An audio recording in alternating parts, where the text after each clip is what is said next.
హాస్పిటల్స్లో నకిలీ సర్టిఫికేట్స్తో నకిలీ డాక్టర్లుగా చెలామణి అవుతున్నటువంటి వాళ్ళని ఎలా ఐడెంటిఫై చేస్తారు, వాళ్ళ మీద ఎలాంటి చర్యలు ఉంటాయి అనేది Telangana medical council vice chairman Srinivas గారు ఉన్నారు. సార్ చెప్పండి, మీకు ఫిర్యాదు వస్తుందా, మీరే తనిఖీలు నిర్వహిస్తుంటారా? అంటే రెండు వైపులు ఉంటుందండి. ఇప్పుడు ఏంటంటే మనకు అనేక రకాల కంప్లైంట్స్ యాంటీక్వాకరీ మెయిల్ తెలంగాణ మెడికల్ కౌన్సిల్కి ఉంది. సో దాదాపు సంవత్సర కాలం లోపల తెలంగాణ మెడికల్ కౌన్సిల్ మెంబర్స్ యాంటీక్వాకరీ అని లీగల్ కంపెనీస్గా ఫామ్ చేసుకొని అన్ని జిల్లాల లోపల యొక్క నకిలీ వైద్యులపైన మేము యొక్క రైట్స్ అనేది నిర్వహించడం జరుగుతుంది. సో రీసెంట్గా అంకుర్ హాస్పిటల్ సంబంధించి మాకు కంప్లీట్ అవ్వడం జరిగింది. సో దాంట్లో భాగంగా ఏంటంటే మా member Telangana medical council member doctor Vishnu ఆధ్వర్యం లోపల మార్చ్ 19th రోజు ఒక ఇన్స్పెక్షన్ చేయడం జరిగింది. సో దాంట్లో పనిచేస్తున్న duty medical officer doctor K Bharat Kumar అని చెప్పేసి ఇది ఫేక్ డిగ్రీ సృష్టించుకొని అక్కడ పిడియాట్రిక్ హాస్పిటల్ లోపల డిఎంఓగా విధులు నిర్వహిస్తూ ఉన్నాడు. సో అక్కడ మనం ఏంటంటే సర్టిఫికేట్ వెరిఫై చేసిందంటే అన్ని కూడా అన్క్వాలిఫైడ్, ఏది కూడా ఎంబీబీఎస్ డిగ్రీ అన్ని కూడా ఫేక్ డిగ్రీస్ క్రియేట్ చేసి చేశాడు. సో అతని పైన మార్చ్ 25th రోజు ఎఫ్ఐఆర్ చేయడం జరిగింది. సో ఇట్లా ఏంటంటే మెయిన్గా తెలంగాణ మెడికల్ కౌన్సిల్ లోపల కావచ్చు, నేషనల్ మెడికల్ కమిషన్ లోపల రిజిస్టర్ అయినటువంటి ఎంబీబీఎస్ కంప్లీట్ చేసుకొని ఎవరైతే మెడికల్ రిజిస్ట్రేషన్ సర్టిఫికేట్స్ ఉన్నటువంటి వాళ్ళు మాత్రమే మోడర్న్ మెడిసిన్ ప్రాక్టీస్ చేస్తానికి అర్హులు అని చెప్పేసి మనకు కోడ్ ఆఫ్ మెడికల్ ఎథిక్స్ కావచ్చు రెగ్యులేషన్ చెప్తా ఉన్నాయి. సో దాని ప్రకారంగా అదర్ దాన్ ఎంబీబీఎస్ డాక్టర్స్ ఎవరు కూడా మోడర్న్ మెడిసిన్ ఎల్లపతికి ప్రాక్టీస్ చేసినా కూడా వారిపైన 1 year imprisonment and 5 lakhs fine as per NMC act 34 and 54 ప్రకారం కావచ్చు, ఆ Telangana medical practitioners and registration act ప్రకారంగా నకిలీ వైద్యులపైన పూర్తి స్థాయిలో వారిపైన మేము డిఫరెంట్ యాక్షన్ తీసుకుంటాం. అంకుర హాస్పిటల్లో ఎలాంటి ఫేక్ సర్టిఫికేట్స్ని సబ్మిట్ చేశారు అని ఎలా ఐడెంటిఫై చేశారు, ఎవరు కంప్లైంట్ ఇచ్చారు సార్? మా కంప్లైంట్స్ అనేవి రెగ్యులర్గా కంప్లైంట్స్ అనేవి వస్తూ ఉంటాయి. డైరెక్ట్ వచ్చి మా కౌన్సిల్లో ఇన్వాల్వ్ అయ్యొచ్చు, లేదంటే యాంటీక్వాకరీ మెయిల్ ఉంది, తర్వాత ఫోన్ నెంబర్ ఉంది, యాంటీక్వాకరీ ఫోన్ నెంబర్ కూడా ఉంది. సో ఈ మూడింటికి ఎవరైనా నకిలీ వైద్యులు కనుక మీరు ఉన్నట్లయితే కనుక మాకు కంప్లైంట్ ఇవ్వచ్చు. దాంతోపాటు ఏంటంటే ఇప్పుడు అనేక హాస్పిటల్స్ లోపల చాలామంది మేము ఎంబీబీఎస్ ఇక్కడ చేసాము, ఎండి వేరే యూనివర్సిటీలో చేసాము అని చెప్పేసి వాళ్ళ సివిల్ సబ్మిట్ చేస్తారు.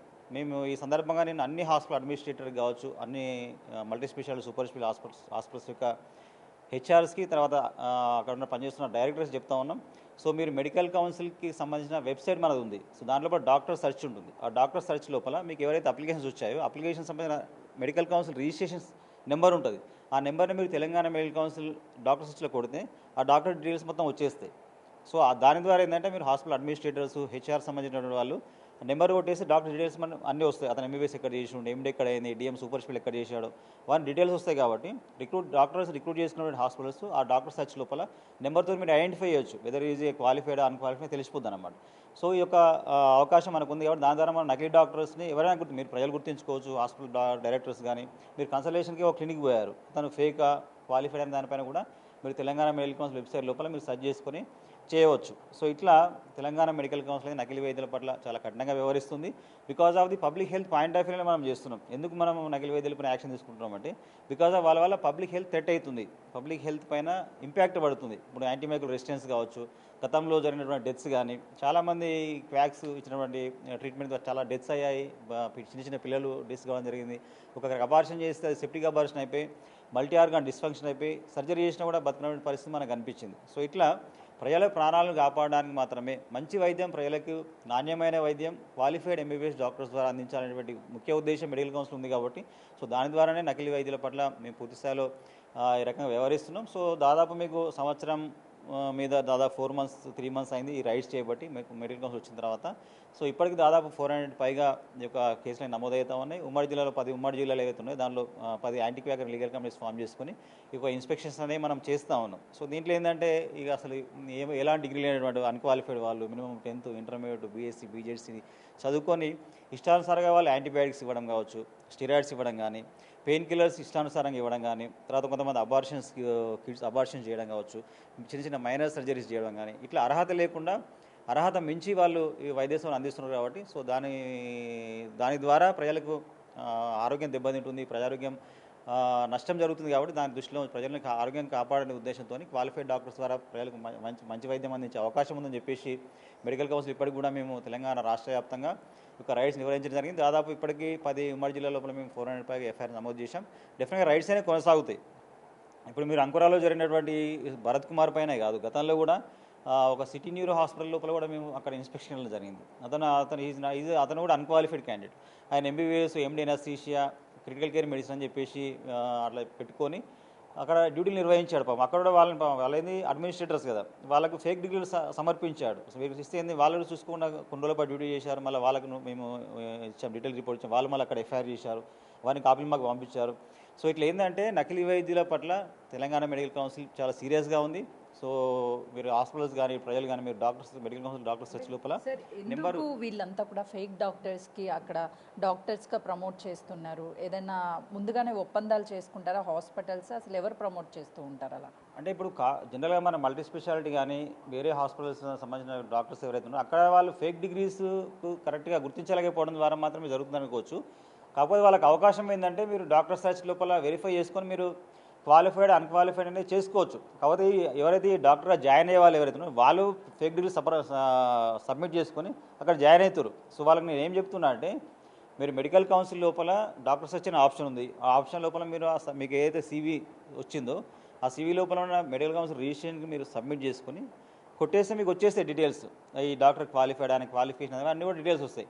ఇప్పుడు మీరు డాక్టర్స్ని రిక్రూట్ చేసుకుంటున్నటువంటి హాస్పిటల్స్ మీద ఎలాంటి చర్యలు తీసుకుంటారు? డెఫినెట్గా అండి, మీకు మా కంప్లైంట్ రాకపోయినా కూడా మేము ఆల్రెడీ రైడ్స్ అనేది చేస్తున్నాము. గతంలో నకిలీ వైద్యాల పక్క క్లినిక్స్ మేము రైడ్ చేస్తున్నాం. అంతేకాకుండా ఎనీ హాస్పిటల్స్ ప్రైవేట్లో ఈ మల్టీ స్పెషాలిటీ కావచ్చు, సూపర్ స్పెషాలిటీ హాస్పిటల్ని వాలంటరీగా వెళ్ళి రైడ్ చేసుకుని అక్కడ పనిచేస్తున్న వాళ్ళు ఎవరు ఇప్పుడు any corporates, any multi speciality clinic లోపల కూడా డెఫినెట్గా ఎంబీబీఎస్ డాక్టర్ మాత్రమే మోడర్న్ మెడిసిన్ అలోపతిక్ ప్రాక్టీస్ చేయాలి. అదర్ దాన్ ఎంబీబీఎస్ ఎవరు ప్రాక్టీస్ చేసినా కూడా డ్యూటీ చేస్తున్న వాళ్ళపైన యాక్షన్ ఉంటుంది, హాస్పిటల్ అడ్మినిస్ట్రేషన్ పైన కూడా యాక్షన్ ఉంటుంది. డెఫినెట్గా వాళ్ళని నోటీసులు పంపిస్తాం. క్వాలిఫైడ్ ఎంబీబీఎస్ డాక్టర్ని మాత్రమే డ్యూటీ డాక్టర్లు పెట్టుకోవాలి. కొంతమంది బీ ఫార్మసీ వాళ్ళని, ఫార్మ్ డి వాళ్ళని, వేరే అదర్ దాన్ ఆల్టర్నేటివ్ మెడిసిన్ ఆయుష్ వాళ్ళని రిక్రూట్ చేస్తారు. రిక్రూట్ అయిన వాళ్ళపైన యాక్షన్ ఉంటుంది, చేస్తున్న వాళ్ళపైన డెఫినెట్గా యాక్షన్ తీసుకుంటాం. As per code of medical ethics 1.3.1 ప్రకారం ఏంటంటే క్వాలిఫైడ్ ఎంబీబీఎస్ డాక్టర్స్ మాత్రమే మోడర్న్ మెడిసిన్ చేయడానికి, అలోపతిక్ మందులు రాయడానికి eligible. As per NMC act ప్రకారం, తెలంగాణ మెడికల్ ప్రాక్టీస్ యాక్ట్ ప్రకారంగా డ్యూటీ డాక్టర్లు ఎవరైతే ఇప్పుడు హైదరాబాద్లో పనిచేస్తున్న వాళ్ళు కావచ్చు, పెరిఫరల్ హాస్పిటల్లో పనిచేస్తున్న వాళ్ళు ఎవరైనా కూడా duty doctor should be MBBS doctor. Pharm డిఓలు కానీ, బీఏఎంఎస్, బీహెచ్ఎంఎస్ ఆయుష్ వాళ్ళు గుర్తిస్తే కనుక డెఫినెట్గా వాళ్ళపైన యాక్షన్ ఉంటుంది. హాస్పిటల్స్ వేలల్లో ఫీజులు వసూలు చేస్తూ ఉంటాయి సార్. ఇలాంటి నకిలీ డాక్టర్స్ని ఎందుకు రిక్రూట్ చేస్తూ ఉంటారు? అంటే తనిఖీలు జరగు అన్నటువంటి నమ్మకమా, లేదు అంటే ఎవరు మా మీద చర్యలు తీసుకోరు అన్నటువంటి ఇంటెన్షన్ ఉంటుంది? రిక్రూట్ చేసేటువంటి వాళ్ళు జనరల్గా వాళ్ళ వేకెన్సీ ఉన్నాయని చెప్తాము. వాళ్ళు నోటిఫికేషన్ ఇస్తారా, లేకపోతే వాళ్ళు తెలిసిన ద్వారా రిక్రూట్ చేసుకోవడం జరుగుతుంది. కాకపోతే ఏంటంటే వాళ్ళు సీవీలో ఆ డిగ్రీ సర్టిఫికేట్స్ ఉంటాయి కదా, ఆ డిగ్రీ వచ్చినది క్వాలిఫైడ్ అయినా వాళ్ళు తీసుకుంటారు. వాళ్ళు ఏ హాస్పిటల్ అడ్మినిస్ట్రేషన్ ఏం చేస్తుందంటే మేము నకిలీ డాక్టర్ని రిక్రూట్ చేసి మేము ప్రజలకు వైద్యం అందించి ఎవరు అనుకోరు. కాకపోతే ఏంటంటే మేము వాళ్ళకి ఏం సజెస్ట్ చేస్తున్నామంటే డాక్టర్ సర్చ్ లోపల మీరు మెడికల్ కౌన్సిల్ వెబ్సైట్ లోపల మీకు ఏదైతే సీవీలు వచ్చినాయో, అప్లికేషన్స్ ఏవైతే మాకు ఈ జాబ్ ఇవ్వమని వచ్చినాయో వాటి మీరు డాక్టర్ సర్చ్ ద్వారా మీరు వెరిఫై చేసి మీరు ఈజ్ క్వాలిఫైడ్ అన్క్వాలిఫైడ్ మీరు తీసుకోవచ్చు. దాని ద్వారా మీరు రిక్రూట్ చేసుకోమని చెప్పి మేము సజెషన్స్ ఇస్తున్నాము. డెఫినెట్గా ఇంకా ఫ్యూచర్లో ఏమైనా ఇలాంటి నకిలీ వైద్యులు కనుక మేము రైడ్స్లో గుర్తిస్తే కనుక హాస్పిటల్ అడ్మినిస్ట్రేషన్ పైన యాక్షన్ ఉంటుంది. అట్ ద సేమ్ టైం పనిచేస్తున్న డాక్టర్ పైన కూడా అన్క్వాలిఫైడ్ అయితే కన్సర్న్ పోలీసులు ఎఫ్ఐఆర్ నమోదు చేసి ఎన్ఎంసీ 3450 ప్రకారం కావచ్చు. ఇంకా పోలీసు వాళ్ళని కొన్ని యాక్ట్లు యాడ్ చేస్తారు. వాళ్ళు చీటింగ్ కేసు అని చెప్పేసి ఇంకా వాళ్ళు కొన్ని మా సెక్షన్లు కాకుండా కొన్ని సెక్షన్లు వాళ్ళు ఎక్స్ట్రా యాడ్ చేస్తున్నారు. సో నకిలీ వైద్యుల పట్ల పూర్తి స్థాయిలో తెలంగాణ మెడికల్ కౌన్సిల్ చాలా కఠినంగా వ్యవహరిస్తుంది. In view of public health point of వ్యూలో మేము ఇది ఒక రైడ్ చేస్తున్నాము. రీసెంట్గా అంకుర హాస్పిటల్ సంబంధించి అవర్ మెంబర్ డాక్టర్ విష్ణు, తర్వాత మా విజిలెన్స్ ఆఫీసర్స్ రాము కావచ్చు, రాకేష్ కుమార్, వీళ్ళందరూ చాలా బాగా పనిచేశారు. సో ఇలాంటి ఇన్స్పెక్షన్స్ ఫ్యూచర్లో కొనసాగుతాయి. అన్ని హాస్పిటల్స్ లోపల నకిలీ వైద్యులు అంటే ఈ అన్క్వాలిఫైడ్ బయట పనిచేసే క్లినిక్సే కాదు, corporate hospitals, multi special hospitals కూడా మేము ఇన్స్పెక్ట్ చేస్తాం. ఇట్లా నకిలీ వైద్యులు ఎవరైతే ఉంటారో గుర్తిస్తామో వాళ్ళపైన కూడా యాక్షన్ ఉంటుంది. మీరు అనుకున్నటువంటి ఒక హై కార్పొరేట్ హాస్పిటల్కి సంబంధించిన రేట్లకు సంబంధించి అదేనేది క్లినికల్ ఎస్టాబ్లిష్మెంట్ యాక్ట్ ప్రకారంగా వాళ్ళు క్లినికల్ ఎస్టాబ్లిష్మెంట్ యాక్ట్ కిందకి వస్తుంది. సో దానికి సంబంధించినటువంటి ఆఫీసర్స్ సపరేట్ ఉన్నారు, వాళ్ళు డెఫినెట్గా దానిపైన యాక్షన్ తీసుకుంటారు. సరే, ఉక్రెయిన్లో ఎంబీబీఎస్ కంప్లీట్ చేసి ఇక్కడ డాక్టర్గా జాయిన్ అయ్యాడు అని చెప్తున్నారు. అసలుకి తను ఉక్రెయిన్లో ఎంబీబీఎస్ కంప్లీట్ అవ్వలేదు అని చెప్పేసి ఎఫ్ఐఆర్లో ఉంది. ఏది నిజం? అసలు ఏం జరిగింది అక్కడ? అదేనండి, ఇప్పుడు మీకు ఇక్కడ మన దగ్గర ఏంటంటే మెడికల్ కాలేజెస్ అనేవి మన దగ్గర ఉన్నాయి. ఇప్పుడు మన దగ్గర ఎంబీబీఎస్ డాక్టర్స్ ఎవరైతే ఉన్నారో వేరే దేశాలు ఎవరైతే ఎంబీబీఎస్ ఉక్రెయిన్ కావచ్చు, రష్యా కావచ్చు, చైనా కావచ్చు, ఎంబీబీఎస్ అయిపోయినటువంటి వాళ్ళు ఎంబీబీఎస్ కంప్లీట్ అయిన తర్వాత ఎఫ్ఎంజీ ఎగ్జామ్ ఉంటుంది. సో ఎఫ్ఎంజీ ఎగ్జామ్ క్లియర్ అయిన తర్వాత మాత్రమే ఆ సర్టిఫికేట్ ఉంటేనే మన దగ్గర 1 year ఇంటర్న్షిప్ కంపల్సరీ చేయాలి. ఇప్పుడు మన దగ్గర ఎట్లా ఉస్మానియా గాంధీలో ఎంబీబీఎస్ అయిపోయింది అనుకోండి, 1 year ఇంటర్ హౌస్షిప్ అయిన తర్వాత మాత్రం ఎంబీబీఎస్ డిగ్రీ మనం ఇస్తాం. తెలంగాణ మెడికల్ కౌన్సిల్ రిజిస్ట్రేషన్ అవుతుంది. అట్లనే ఉక్రెయిన్ కావచ్చు, రష్యా కావచ్చు, చైనాలో ఎవరైతే ఎంబీబీఎస్ అయిపోయినారో వాళ్ళకి ఎగ్జామ్ కంపల్సరీ రాయాల్సి ఉంటుంది. అది ఇండియా పెడుతుంది ఎగ్జామ్. ఓకే, సో అది FMG foreign medical graduates exam clear అయిన తర్వాత మాత్రమే వాళ్ళు ఇక్కడ మన దగ్గర హౌస్షిప్ ఇంటర్న్షిప్ చేయడానికి ఎలిజిబుల్ అవుతారు. అది మన తెలంగాణ మెడికల్ కౌన్సిల్ వాళ్ళకి 1 year పోస్టింగ్ ఇస్తుంది. సో ఇవన్నీ వెరిఫై చేసుకొని 1 year ఇంటర్న్షిప్ అయిన తర్వాత మాత్రమే వాళ్ళకి ఎంబీబీఎస్ డిగ్రీని రిజిస్ట్రేషన్ కాపీ మనం అవార్డు ఇస్తాం. So this is the procedure. So అక్కడ ఏం చేశాడో తను ఉక్రెయిన్లో మీరు డిస్కంటిన్యూ చేసుకుని అక్కడ కంప్లీట్ కాకుండానే వచ్చి అక్కడ అంకురాలో జాయిన్ అయిపోయి అక్కడ వాళ్ళ మేనేజ్మెంట్ మిస్లీడ్ చేశారు. మరి ఆ మేనేజ్మెంట్కు వాళ్ళకి ఏమైనా ఉందా అనేది పోలీసు వాళ్ళు ఎంక్వైరీ చేస్తారు. పోలీసు వచ్చినప్పుడు ఎంక్వైరీ లోపల డెఫినెట్గా వాళ్ళపైన యాక్షన్ అనేది యాజ్ పర్ చట్టం ప్రకారం వాళ్ళపైన యాక్షన్ ఉంటుంది. కాదపాల భరత్ అనే వ్యక్తి, బైరం భరత్ అనే వ్యక్తి సర్టిఫికేట్స్ అన్నిటిని కూడా మార్చి, తండ్రి పేరుని కూడా మార్చి ఫేక్ సర్టిఫికేట్స్ని వేశారు అంటారు. అంటే వీళ్ళిద్దరు మ్యూచువల్ అండర్స్టాండింగ్ వల్లనే ఇదంతా జరిగిందా సార్? ఇక డెఫినెట్గా అవన్నీ పోలీస్ ఎంక్వైరీస్ అవన్నీ వాళ్ళు దానిపై నిర్ధారిస్తారు. సో ఎందుకంటే మనం ఇప్పుడు దానిపై మనకు కంప్లైంట్ వచ్చింది, ఈజ్ అన్క్వాలిఫైడ్. మేము అందరినీ ఎంక్వైరీ చేసుకున్న తర్వాత మాత్రమే అతనిపైన మా డాక్టర్ విష్ణు తర్వాత విజిలెన్స్ ఆఫీసర్ బృందం వీళ్ళు అక్కడ ఇన్స్పెక్ట్ చేశారు. వాళ్ళపైన గత నెలలో ఎఫ్ఐఆర్ అయింది. అంటే మేము దీనికి సంబంధించిన అన్ని హాస్పిటల్స్కి తెలంగాణలో ఉన్న ప్రైవేటు తర్వాత కార్పొరేటు మల్టీ స్పెషల్ హాస్పిటల్స్కి మనం ఏం చెప్తున్నామంటే, మీరు డ్యూటీ డాక్టర్స్ రిక్రూట్ చేసుకునే ముందట డెఫినెట్గా అది క్వాలిఫైడా అన్క్వాలిఫైడా మెడికల్ కౌన్సిల్ వెబ్సైట్ లోపల డాక్టర్ సెర్చ్ లోపల నిర్ధారించుకున్న తర్వాత మాత్రమే మీరు రిక్రూట్ చేయాలి. సో ఎల్లోపతిక్ హాస్పిటల్ ఏదైతే ఉందో ఎల్లోపతిక్ హాస్పిటల్ లోపల కంప్లీట్ ఎంబీబీఎస్ అయిపోయిన డాక్టర్ మాత్రమే మీరు రిక్రూట్ చేసుకొని వైద్య సేవలు ప్రజలకు అందించండి. అదర్ దాన్ ఎంబీబీఎస్ ఎవరైతే ఉన్నారో అది ఫార్మ్ డి అంటామా, ఆయుష్ అంటామా, ఎవ్వరు కూడా మోడర్న్ మెడిసిన్ ప్రాక్టీస్ చేయడానికి వీలు లేదు. కేవలం MBBS qualified doctor Telangana medical council registration అయినటువంటి డాక్టర్ మాత్రమే ఎలిజిబుల్ ఉంటారు. మేము తెలంగాణ మెడికల్ కౌన్సిల్ ఎవరైనా కంప్లైంట్ ఇచ్చినా ఆర్ మేము వాలంటరీగా రైట్స్కి వెళ్ళినా మాకు నకిలీ వైద్యం తెలిస్తే కనుక పూర్తి స్థాయిలో అతనిపైన యాక్షన్ ఉంటుంది. సో మేము ఒకటే చెప్తున్నాం ఆల్ హాస్పిటల్స్కి, క్వాలిఫైడ్ ఎంబీబీఎస్ డాక్టర్స్ని మీరు స్పెషాలిటీ ఇప్పుడు సూపర్ స్పెషాలిటీలు ఉన్నాయి. ఇప్పుడు అంకురా ఉంది, Ankura is pediatric hospital, tertiary care hospital. ఇప్పుడు ఎక్కడ మాకు ప్రాబ్లం వచ్చి చిన్న పిల్లలకు పెద్ద ఎత్తున వెంటిలేటర్ అవసరమైన కేసులు కావచ్చు, టెరిషరీ కేర్ అంటే ఏంటంటే క్రిటికల్ కేసులు అన్నీ అక్కడ హాస్పిటల్లో పూల్ అవుతాయి. సో అట్లాంటి హాస్పిటల్ను అన్క్వాలిఫైడ్ పెడితే నువ్వు ఈ ప్రజలకు ఏమో వైద్య సేవలు అందిస్తున్నట్టు. సో కాబట్టి ఏంటంటే రిక్రూట్ చేసుకునే హాస్పిటల్స్ ఇప్పుడు చాలామంది పెరిఫెరల్లో ఉంటారు. ఆ పిల్లలకు చాలా పెద్ద జబ్బు వస్తుంది, వాళ్ళు ఏం హైదరాబాద్కి వస్తారు, హైదరాబాద్కి వచ్చేసి ఇక్కడికే వచ్చేది. నిలోఫర్ పేదలైతే నిలోఫర్ గవర్నమెంట్ సెక్టర్ పోయి అదే ఉన్న వాళ్ళు ప్రైవేట్ పోతారు కదా. సో వాళ్ళకి మంచి వైద్యం అందించాలి బాధ్యత ఎవరికి? అంకురా పైన ఉంది, ఇంకా వేరే టెరిషరీ కేర్ సెంటర్స్ పైన ఉంటుంది. సో మీరే నకిలీ వైద్యులను పెట్టి వైద్యం అందిస్తే ప్రజల యొక్క ఆరోగ్యం ఎడిపోతుంది. సో దీనికి సంబంధించి వాళ్ళు అడ్మినిస్ట్రేటర్స్ డెఫినెట్గా దీనిపైన ఆలోచన చేయాలి. క్వాలిఫైడ్ డాక్టర్ని రిక్రూట్ చేసుకొని ప్రజలకు మంచి వైద్యం అందించండి. సో డెఫినెట్గా మెడికల్ కౌన్సిల్ వాళ్ళు వెల్కమ్ చేస్తుంది. నకిలీ వైద్యులు ఎవరైతే రిక్రూట్ చేసి ప్రజలకు వైద్యం అందిస్తారో డెఫినెట్గా వాళ్ళపైన కఠినంగా వ్యవహరిస్తుంది. అడ్మినిస్ట్రేషన్స్ కూడా వాళ్ళపైన కూడా కఠినంగా వ్యవహరిస్తాం, నోటీసులు పోతాయి. తర్వాత లోకల్ డిఎండిహెచ్ఓస్ కావచ్చు వాళ్ళు కూడా దీన్ని సుమోటోగా తీసుకొని హాస్పిటల్ రిజిస్ట్రేషన్ రద్దు చేయాల్సిన అవసరం ఉన్నది.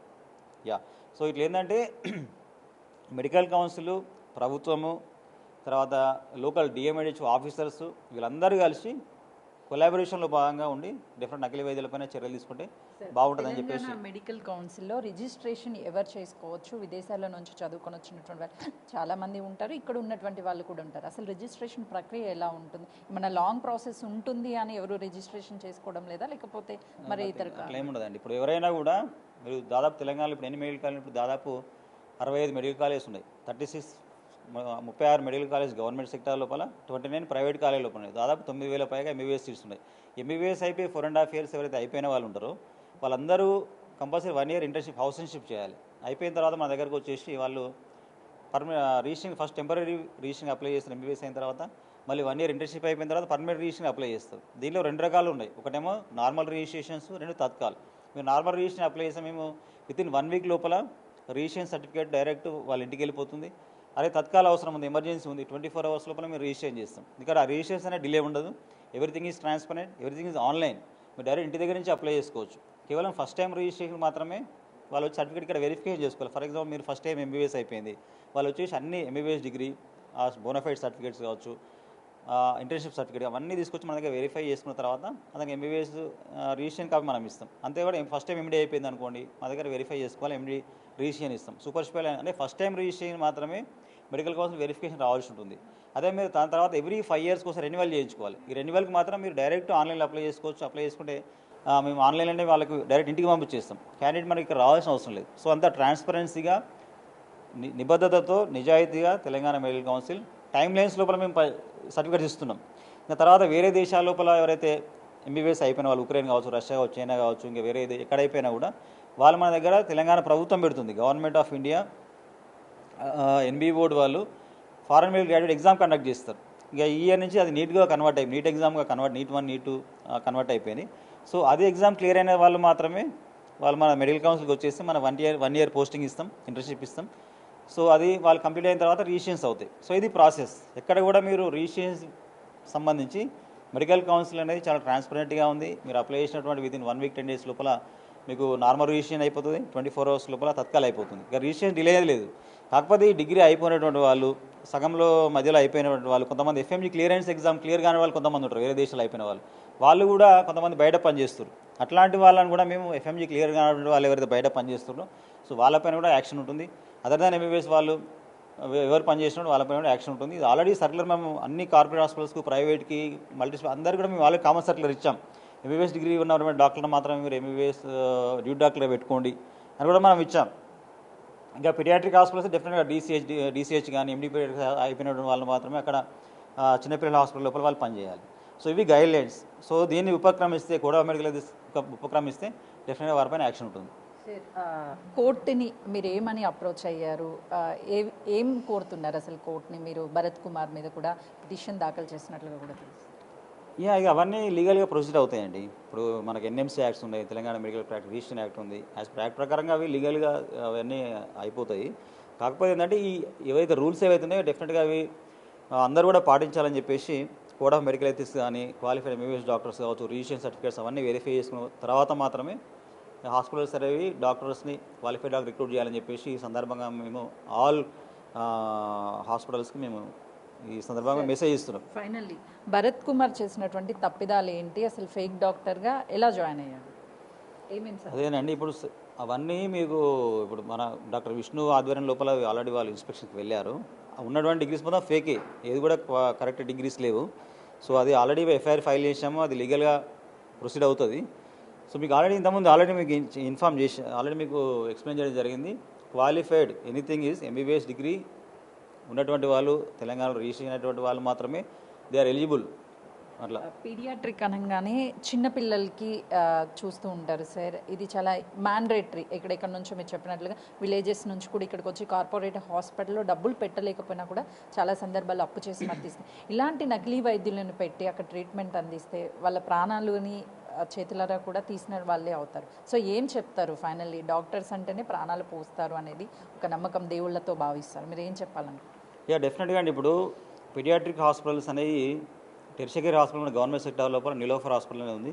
దాదాపు మీకు నియోనటల్ కేర్కి సంబంధించి కావచ్చు, డిఎం నియోనటాలజీ, దాంతోపాటు MD pediatrics highest seats, highest doctors ఉన్నటువంటి హాస్పిటల్ నిలోఫర్ హాస్పిటల్ హైదరాబాద్ లోపల. తర్వాత ఇంకా చాలా కొంతమంది అసలు సరైన వైద్య సేవలు అందిస్తుంది, ప్రజలకు మంచి సేవలు అందిస్తుంది, సర్వీస్ ఓరియంటెడ్ హాస్పిటల్ అయితే నిలోఫర్. కొంచెం డబ్బు ఉన్నటువంటి కావచ్చు, ఆర్థికంగా బాగున్న వాళ్ళు ఏం చేస్తారు, ప్రైవేట్కి పోతారు. సో ప్రైవేట్ లోపల కొన్ని హాస్పిటల్స్ హైదరాబాద్ లోపల మీరు చెప్పిన హాస్పిటల్ కూడా ఉంది. సో డెఫినెట్గా ఏంటంటే ఈ కార్పొరేట్ హాస్పిటల్స్ ఏవైతే ఉన్నాయో ప్రజలు నమ్మకం పెట్టుకొని టెర్షియరీ కేర్ బాగా క్రిటికల్ కండిషన్ ఉన్నప్పుడు వాళ్ళు మాత్రమే కార్పొరేట్ పోతారు. సో అట్లాంటి వాళ్ళు ఏం చేయాలి, well qualified MBBS MD pediatrics, DM neonatology కలిగిన డిగ్రీ క్వాలిఫైడ్ ఉన్నటువంటి వాళ్ళని మాత్రం రిక్రూట్ చేసుకొని ప్రజలకు వైద్యం అందిస్తే మంచి వైద్యం ప్రజలకు అందుతుంది. ఇలా నకిలీ డాక్టర్లు పెట్టుకొని మీ మీద ఉన్న క్రెడిబిలిటీని పోగొట్టుకొని రేపు ఈయన ఉన్నాడు, ఈయన భరత్ కుమార్ అన్క్వాలిఫైడ్ క్యాండిడేట్, ఆయన ఎంత ట్రీట్మెంట్ ఇవ్వాలి, వచ్చిన డయాగ్నోస్ ఏంది, చిన్నపిల్లలకి ఏం డిసీజెస్ ఉంటాయి, దాని ప్రోగ్నోసిస్ ఏంది, మనం ఎంత డోసేజ్ ఆఫ్ డ్రగ్స్ ఇవ్వాలి, ఓకే ఎన్ని రోజులు ట్రీట్మెంట్ ఇవ్వాలి, దాని అనేది correct qualified MBBS MD pediatric డాక్టర్కి ఐడియా ఉంటుంది తప్ప ఎవరినో నకిలీ వైద్యం తీసుకొచ్చి పెడితే నడుస్తుందా? ఓకే, సో ఇట్లా మనం మీకు ఆల్రెడీ ఇంతమంది చెప్పాను, all private hospitals, corporates, multi speciality, super speciality hospitals qualified MBBS concern specialities MDs, తర్వాత డిఎం అయితే ఎన్ఎంసీ కరికులం ప్రకారంగా అయిపోయిన వాళ్ళని మాత్రం మీరు రిక్రూట్ చేయాలి. అదర్ దాన్ దిస్ ఎవరిని రిక్రూట్ చేసినా మెడికల్ కౌన్సిల్ తనిఖీల్లో బయటపడ్డా ఆర్ మాకు కంప్లైంట్స్ వచ్చినా కూడా కఠినంగా మెడికల్ కౌన్సిల్ వ్యవహరిస్తుంది. ఎఫ్ఐఆర్లు బుక్ అయితే హాస్పిటల్స్ యొక్క సీజ్ మేము డిఎంహెచ్కి పంపిస్తే వాళ్ళు సీజ్ చేసే అవకాశం ఉంటుంది, మీ హాస్పిటల్ రిజిస్టర్ రద్దు అవుతుంది. ఓకే, సో ఈ నకిలీ వైద్యుల పట్ల తెలంగాణ మెడికల్ కౌన్సిల్ చాలా సీరియస్గా ఉంది. అంతేకాకుండా ఆల్ డిస్ట్రిక్ట్స్ లోపల దాదాపు 400 పైగా మేము ఎఫ్ఐఆర్ నమోదు చేయడం జరిగింది. So as per NMC act 3454 ప్రకారంగా కావచ్చు, తెలంగాణ మెడికల్ ప్రాక్టీషనర్ యాక్ట్ ప్రకారంగా 1 year ఇంప్రిజన్మెంట్ 5 lakhs ఫైన్ ఉంటుంది. సో కేవలం ఈ ప్రజారోగ్యాన్ని దృష్టిలో ఉంచుకొని ప్రజల ప్రాణాలు కాపాడడానికి మాత్రమే మెడికల్ కౌన్సిల్ యొక్క రైట్స్ నిర్వహిస్తుందని మీ ద్వారా నేను హాస్పిటల్స్కి ప్రజలకు విజ్ఞప్తి చేస్తున్నాను. ప్రజలు కూడా మేము విజ్ఞప్తి చేస్తున్నాం, మీరు క్వాలిఫైడ్ డాక్టర్స్ ద్వారా మాత్రమే మంచి వైద్యాన్ని తీసుకోండి. నకిలీ వైద్యుల దగ్గర పోయి వాళ్ళు ఇచ్చే ఇష్టానుసారంగా ఇచ్చే యాంటీబయాటిక్స్ కానీ, పెయిన్ కిల్లర్స్ కానీ, అబార్షన్ ఇవన్నీ చేసుకోవద్దు. క్వాలిఫైడ్ డాక్టర్స్ ద్వారా మీరు మంచి వైద్య సేవలు తీసుకోవాలని చెప్పి నేను ప్రజలు కూడా విజ్ఞప్తి చేస్తున్నాను. ఎవరైనా సరే నకిలీ డాక్టర్స్ని పెట్టుకొని హాస్పిటల్ రన్ చేస్తే ఖచ్చితంగా హాస్పిటల్ మీద కూడా చర్యలు తప్పవు. చట్టపరంగా అటు తెలంగాణ మెడికల్ కౌన్సిల్ చర్యలు తీసుకుంటుంది. ఎప్పటికప్పుడు తెలంగాణలో అన్ని కార్పొరేట్ కావచ్చు, మల్టీ స్పెషాలిటీ హాస్పిటల్లో తనిఖీలు నిర్వహిస్తున్నాము. ఎవరైనా ఫేక్ డాక్టర్స్తో చలామణి అయితే కఠిన చర్యలు ఉంటాయని చెప్తున్నారు. కెమెరామెన్ వేణుతో సుజాత, హైదరాబాద్.